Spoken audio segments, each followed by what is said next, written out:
happy hour, and I have got a margarita again.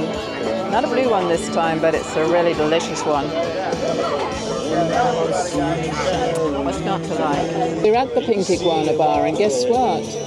There's a little iguana there listening to the music, and I think he just put in an order for happy hour.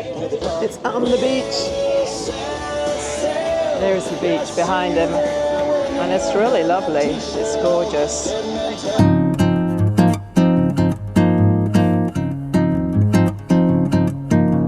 In the iguana sanctuary, and yesterday there were loads. Today it's this chappie. There's a little lizard, and this very big one here who's sound asleep.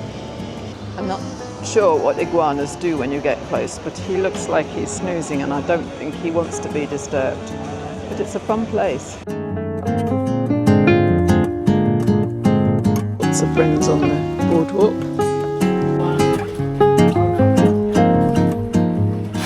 There's an alpha male sea lion with his harem, I think, there. He certainly has been making the noises of an alpha male. So we've got to keep a little bit of a distance. They are so gorgeous, they're just like Labradors.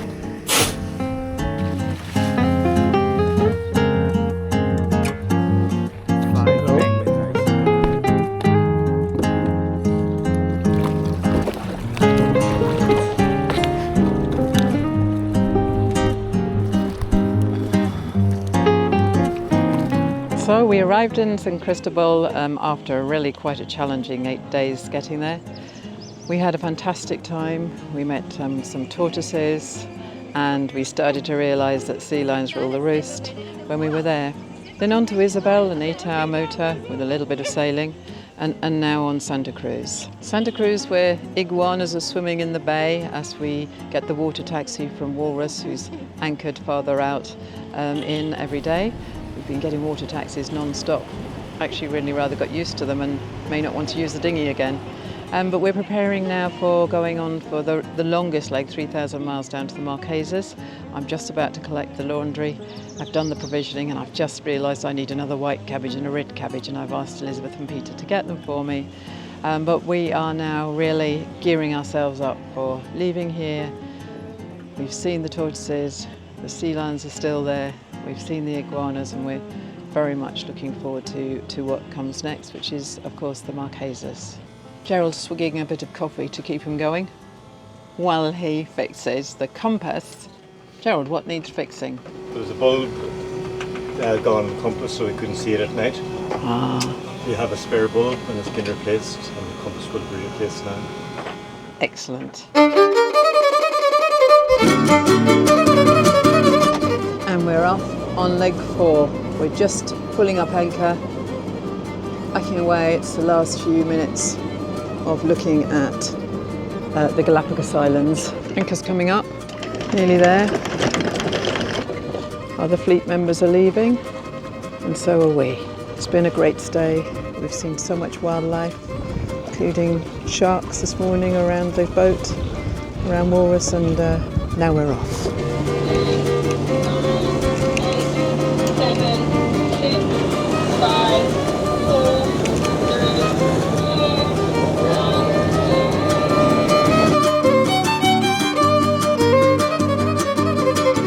Much of my time is spent working out what we're going to eat, what will go off next, and how I can combine it. So today, for example, the bananas are about to go off, so we're going to be having French toast with bananas and a small side salad with brunch dressing with a bit of cream cheese in it for our lunch.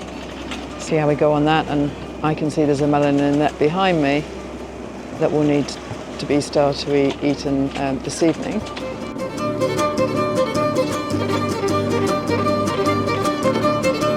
Hauling in the fish, hauling in the catch somewhere at the end of that long line. Oh, wow, oh my God, it's going to be big, isn't it? Bloody hell, it's enormous. God almighty. Jesus. Very beautiful.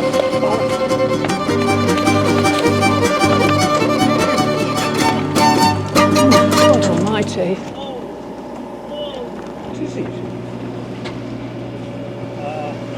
Don't know.